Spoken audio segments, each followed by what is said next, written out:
are going to say the memory verse for us today.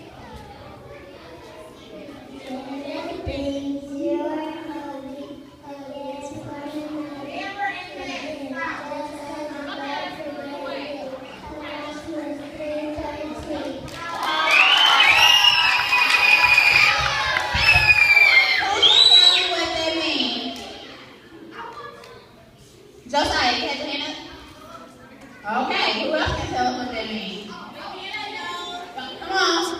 Josiah, yes, come on. Yes, you, come on. You had your hand up twice. You got to slow down.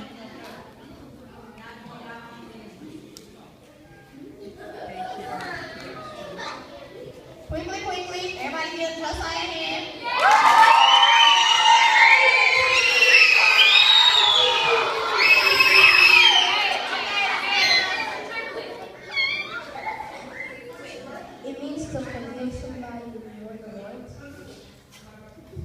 Yes, you don't have to stay mad at people forever.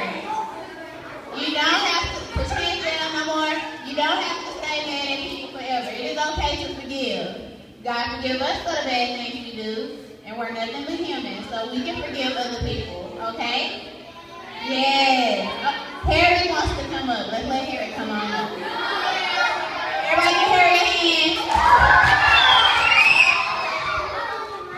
If you're fighting or something, you can ask the Lord to stop that and forget what they done wrong to you. Yay! Really? Oh! Mr. Million hit Ashley?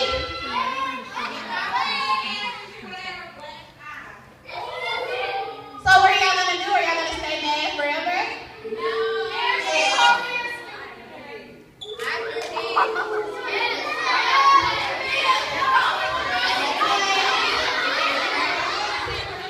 Wait. What are y'all going to do?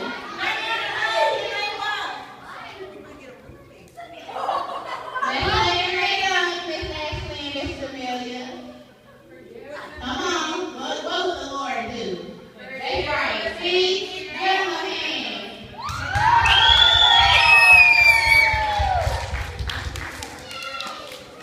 Give it up for Miss Otto.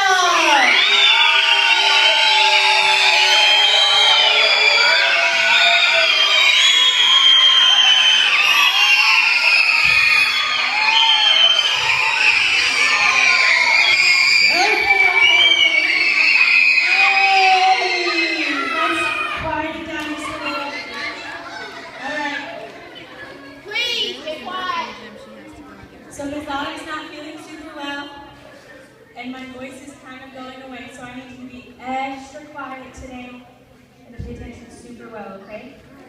Are y'all ready to hear a Bible story? Are you ready to hear a Bible story? Okay.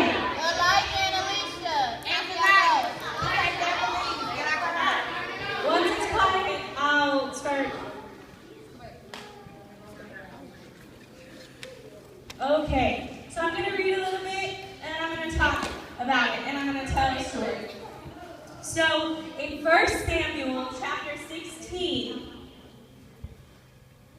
the middle of verse 1, it says, "Fill your horn with oil," and in this part, God is talking to Samuel.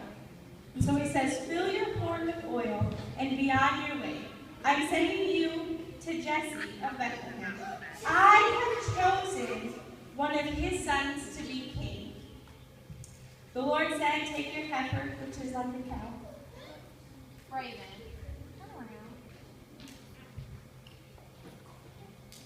"And you say, I am come to sacrifice to the Lord. Invite Jesse to the sacrifice, and I will show you what to do." You, talking to Samuel, you are to anoint one of his sons, the one that I indicate. So the one that God tells Samuel is supposed to be king. So Samuel did what the Lord said, and when he arrived at Bethlehem, the elders of the town trembled. So they were scared to see Samuel. They were scared to meet him. And they asked him, "Do you come in peace, girls?" And Samuel replied, "Yes. In peace I have come to sacrifice to the Lord. Consecrate yourselves and come sacrifice with me." Then he consecrated Jesse and his sons, and he divided them. When they arrived, Samuel saw Eliab. Caleb, I need you. So he saw Eliab, and he walks in, and he looks at him, Samuel looks at him, because remember, he's here to find a king. And so he sees that Eliab's tall. He looks like, he's probably in good shape, and he can do a lot. He's pretty strong, and he's probably, he's older, so he's probably a good guy. Do you think our Eliab here would be a great king? Yeah. Yeah? No? Some of us? Yeah. Y'all can talk to me at this point. No. Yeah? Okay. So Samuel thought he's going to be a great king. He looks the part. He's good, all this. But did God choose Eliab to be king? No. No, God told him, "Man looks at the outward appearance, but I look at the heart." None of them alone. And so God didn't choose him to be king.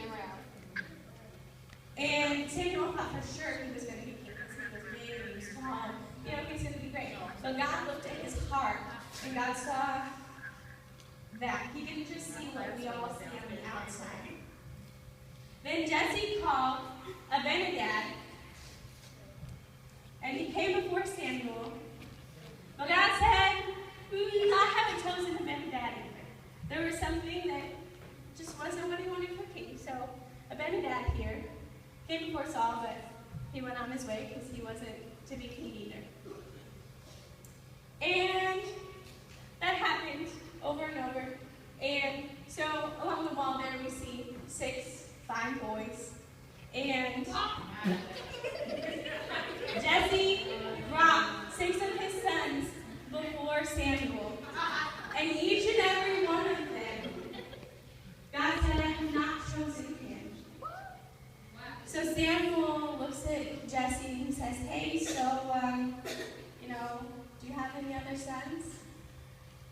Jesse, could you come here? And Jesse says, "I have one more, but he's over tending the sheep." And so Samuel says, "Well, can you send somebody to go get him?"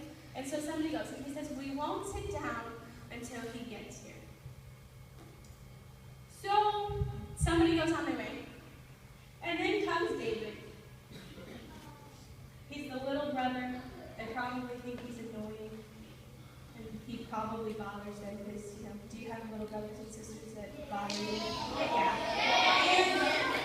And David was a shepherd boy. And so, do you know what a shepherd boy is?